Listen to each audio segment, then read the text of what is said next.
부처님이 불치여 상하야 여여 불동이니라. 이게 이제 금강경, 우리 능당 금강경의 마룻구라 그래요. 마룻구. 마지막을 장성하는 마룻구. 우리는 금강경을 수지독성하고 한다 해가지고 그렇게 수지독성할 것이 아니라 금강경 강의를 확실히 듣고 깨달아서 금강경의 어떤 광명 속에, 금강경 삼매 속에 부처님이 가만히 앉아서 광명을 놓고 설법하듯이지 일체 삼라만상에 상에 집착하지 않아서 여여부동, 부산에 가면 여여선원이라는 선방이 몇 군데 있습니다. 여라고 하는 것은 우리가 부처님을 열애라 그러지요. 열애. 우리는 과거 전생에 지은 업으로 이 세상에 나와서 이렇게 얽히고 설키고 살지만 부처님은 여라고 하는 것은 진리대로 세상에 나왔기 때문에 삼라만상의 모습에 어떤 모습에 걸리지 않고 자유자재하지요. 진리의 모습. 부처님을 그래서 시포 중에 열애라고 그러잖아요. 여는 진리와 같이 진리대로 이 세상 우리 곁에 오셨지, 그 어른은 업에 의해서, 탐진치에 의해서 시간과 공간 속에 헤어나지 못한 그 살림살이에서 이 세상에 온 게 아니라 이 말이에요. 진리대로 떳떳하게 여법하게 왔다. 그래서 여여라고 우리가 이게 금강경 마룻구를 해석할 적에 진리대로, 진리와 같이, 같은 자자, 진리대로 삼매 속에서 아상이상 중생상이 떨어져가는 본분 나인 속에서 그 움직이지 않는 그런 모습으로 삼매 속에서 금강경을 수지독성하고 연설해야 된다. 그렇게 했는데, 이 우의 여자는 같다라는 쪽으로 새긴데, 그냥 여여, 중복을 해서 진리대로, 진리 모습대로 여여, 같이 복합 명사로 만들어가지고 여여불동, 그런 상태에서 공부를 해서 금강경 수지독성 이인연설에서 그 무량무진의 복덕의 청정한 모습을 깨달아야 된다. 그러니 부처님은 항상 설법하고 계신다. 제가 요즘 쌍계사 그 금서학을 정리를 하고 뭐 비문관계 때문에 이런 옛날 신라말 구산 선문의 그 선문들이라든가 사삼비명이라든가 이런 걸 보면은 육조 스님이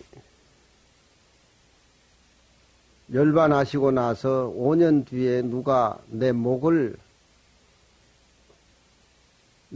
띄어갈 것이다. 그렇게 덕이본에도 그렇게 유언을 해요. 자기 목을 띄어갈 것이다. 육조 스님이 열반하고 육조 단경이 신라에 와가지고 삼법 스님이 육조 스님의 그 단경 수첩본을 이렇게 보게 되는데, 보다가 육조 스님이 열반하시고 나서 내 목을 누가 띄어갈 것이다. 그 참한 말이 나오니까 자기가 책임의식을 느껴요.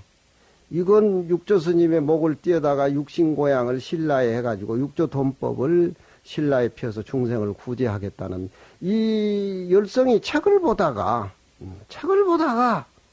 육조 스님 그 당나라 유학 갔다 익산 땅에 미륵사에 사는 스님이 갖다 준 책을 보고 삼법 스님이 그걸 보고 자기 자신이라고 하는 그 어떤 책임의식을 그렇게 느껴가지고 목을 내가 띄어가지고 신라에 와서 육신고양을 하겠다는 충동이 생긴 거예요, 이게.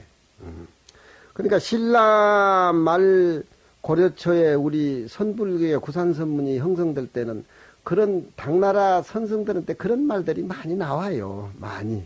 그런 것은 이제 임의적으로 당나라의 선법을 신라에 펴가지고 중생 구제하겠다는 그런 원력들이, 불조 원력들이 거기는 다 들어있는 겁니다. 삼법 대비가, 삼법 스님이 그 대목을 보고 눈물을 흘리고, 누가 육조스님 목을 탈취하기 전에 내가 가서 해야 되겠다.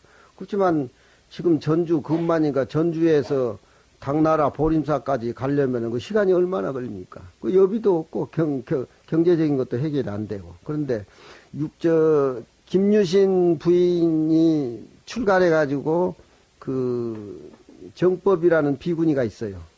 자기 영감이 신라 왕빵 장군이니까 돈은 많겠지. 그것도 또 부인이 스님이 이제 비구니가 됐는데 가가지고 돈 2만 냥을 구해 같이 이제 합작을 해가지고 중국에 가가지고 정만이란 그 보림사에 있는 역사에 자기 부모가 죽었는데 돈이 없어서 장례를 못 지내니까 그 1만 냥을 주는 거예요. 그러니까 이 사람이 장례 지나고 와서 선봉장을 서가지고 육조스님 목을 이제 뜯어가지고 이제 신라로 도망오는 그 과정이 그 육조스님의 목을 띄어가지고 신라로 돌아오는 그 과정 속에서 육조스님이 방광을 많이 해. 그리고 그 육조스님 머리를 띄어가지고 신라 유학생들이 도망을 가니까 보림사에 있는 승려들이 뒤에 막 쫓아와요. 막 쫓아와. 그런 어려운 난간을 많이 피해서 신라에 돌아와가지고 법정 비구니하고 육조스님 목을 뭐 피가 질질 흐르든지 어쩌든지 싸가지고 가서 단을 채다 이렇게 모셔놨는데 저녁에 금난과서를 입고 육조스님이 나타나가지고 자기 참언을 해. 광주 지리산에 가면 설화갈리차가 설화갈리처. 응? 광주 지금은 진주고 옛날엔 광주입니다. 페날강자. 광주 지리산에 들어가면은 눈 속에 칠기꽃이 피어 있는데 내가 거기가 영원한 유택이다. 세상에 알리지 말아라. 글도 쓰지 마라. 비석도 세우지 말아라. 그런 얘기를 방광 속에 설법을 막 해. 나 같은 놈이 그렇게 꾸몄는지 모르지만 그래가지고 눈물을 막 삼법 스님 흘리고 법정비도 흘리고 막 해가지고 그 대비 스님은 또 중국에 유학을 했는데 그렇게 서히 이제 합작을 해가지고 가져오게 되는데 칠기꽃이 눈 속에 피어 있는 칠기꽃이 세상에 어디에 있겠어? 없지요. 불덩이 속에 연꽃 핀다는 소리는 종종 들었잖아요, 여러분들. 예? 그 여러분들이 이해가 안 가지요. 이게 이 몸뚱이하고 고정관념이 사라져야 그건 이해가 되는 것이지 현실적으로 이해가 되질 않아요. 그건 허탄한 소리고 무게한 소리라고 세상 철학자나 학자들은 다 그렇게 얘기하지만 그렇지만 삼국유사의 이련스님의 삼국유사라든가 삼국사기 김부식이가 쓴 것 보면 김부식이 삼국사기는 고쳐야 될 것들이 많아. 그 사람은 선비기 때문에 전혀 불교를 모르는 사람이에요. 그렇지만 불교 자체는 정신세계고 초월적인 세계이기 때문에 광명 얘기가 많이 나와. 광명 얘기가 많이 나온단 말이에요. 광명 얘기가. 그게 이제 육조스님 그렇게 가사를 읽고 광주 지리산에 가면 눈 속에 칠기꽃이 피는데 내 그 자리가 내 영원한 유택이다. 근데 그런 것들이 전생에 다 이루어진 것 같이 착착 진행이 된단 말이에요. 착착. 그러니까 여러분들이 지금 부처님 모습이다 이렇게 생각하면은 통하고 깨닫는 사람은 직감을 느끼는데 아이고 업이 버글버글하고 난 아주 할 게 많아요. 부처되면 아무것도 못 먹고 부처되면 또 신통방광 못하면 웃잡고 뭐 이래가지고 전부 겁을 하고 그런데 이런 과정들이 신라의 어떤 선문의 동점설 같은 거 보면 자연히 다 이러니 착착 진행된 게. 그래가지고 삼법대비가 옛날 대원사 사적비를 내가 세웠는데 먼저 대원사에 있다가 쌍계사로 넘어간 기록들이 있더라고. 대원사 사적비를 내가 옛날 세웠는데 그래서 삼법대비가 화개골짜기에 오니까 파란 사슴 2마리가 나타나가지고 길을 인도하는 거야. 길을 인도. 그래서 따라가니까 지금 쌍계사 금당 그쪽에 전부 이산저산이 눈으로 쌓여가지고 아주 설원인데 따뜻한 그 골짜기에 기운이 이렇게 나는데 그 눈 속에 칠기꽃이 피어요. 눈 속에 칠기꽃이. 네. 또 그날 저녁에 육조스님 방광을 해요. 그날 저녁에 또 육조스님. 그러니까 부처님도 함경을 설하기 전에 꼭 방광을 하고 앉아있는 모습이, 비어있는 모습이, 이 청정한 모습이 방광이라. 방광 속에 이루어진 것은 전부 모든 모습들이 원흉무해하여. 왜 원흉무해하느냐? 그건 방광이랑은 한 모습이기 때문에. 한 모습 속에 이루어진 것은 참 이질감이 없고 상처가 없다입니다. 그래가지고 거기에 이제 유택을 정해가지고 거기에 이제 나녀를 지어가지고 있었는데, 진감선사가 중국에 가가지고 유학을 가가지고 달마 스님이 계신 소림사에 가서 유를 전수를 받고, 도선율사가 종남산에서 그 유를 폈는데 거기 가서 3년 동안 적정 수행을 하고 이렇게 돌아와가지고 쌍계사 와가지고 청정한 육조스님 도량에 그 선법을 이렇게 펴니까 경주의 6 임금들이 다 그 진감선사의 도움을 받아. 그래 도찬오저라 그렇게 표현해 최고원 선생님. 근데 그 과정이 전부 방광으로 이루어져. 광명으로. 방광이 일단 일어나면 나무 시부하는데, 근데 내가 또 방광이 보여요. 내가 작년 겨울에 쌍계사 영감 생일 때 생일 참석을 가니까 차가 많아가지고 절에 차가 못 들어가. 사람이 얼마나 서울 불안서 많이 왔던데. 그 쌍계사 고산섬 있는 방 뒤가 바로 금당인데, 그게 이렇게 불무더기가 이렇게 올라오더구만. 나 왜 불이 난 줄 알았어. 불꽃이 이렇게 확 튀는 게 아침에 일찍 올라갔는데, 차가 못 올라가니까 밖에 뒤에서 걸어서 올라가는데. 그게 좀 있다가, 야, 무슨 놈 금당에 불이야, 저게. 이상해. 속으로 그렇게 올라갔는데.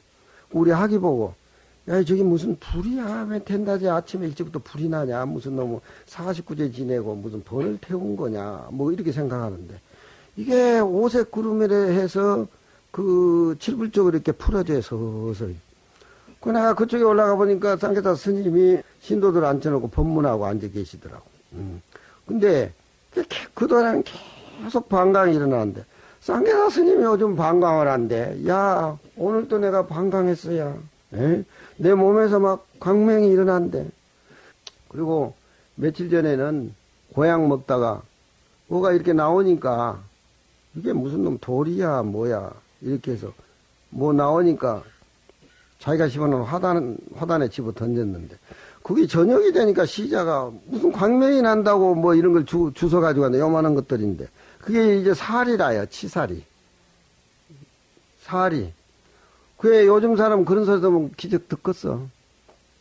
얘기를 듣겠어. 그러니까 고산 스님은 율사고, 또 그게 육조 스님의 청정 도량이고, 또 진감 스님은 중국에 와서 승려가 돼가지고 달마 유리가 돼서 계법을 받아가지고 와서 그 산중에서 청정하게 사니까, 또 거기에 보면은 신라까지 청정한 그 개체의 광명이 신라까지 이렇게 뻗쳐, 광명이. 그래서 5 임금들이 막 스승으로 모시고 신라에서 법문하려고 그 사자들이 꽃비가 저 신라에서 광주까지 줄을 이었다는 최고원 선생의 기록들이 남아있는데, 최고원 선생이 왕명으로 진감선사 비명을 지었는데 그 거짓말 하겠어. 거짓말 안 한다. 그러니까 모든 불조의 설법은 삼매 광명으로부터 시작이 됩니다. 근데 이건 공부를 해야 여러분들이 느끼지, 저 강사 스님, 무슨 놈, 고산 스님 선전하는 것 같이 그렇게 하려니, 나도 방광을 봤다니. 여러분들이 공부하면은 그런 모습들이 느껴져요. 일어남 사라짐 한데도 이게 광명이 모락모락 나온대. 그걸 이제 불교에서 공부하다가 비춰지는 서상이라 그래. 서상. 그런 것에 우리가 집착할 건 하나도 없어. 뭐 광명을 쏟든지 말든지 그런 건 아무 뭐 집착할 것이 없지만 그런 것이 형성이 된다 이 말이야. 서상. 우리나라에는 고려 때, 신라 때는 이 전개 계율 자체가 이렇게 형성이 돼 내려오는데, 2조 500년에 억불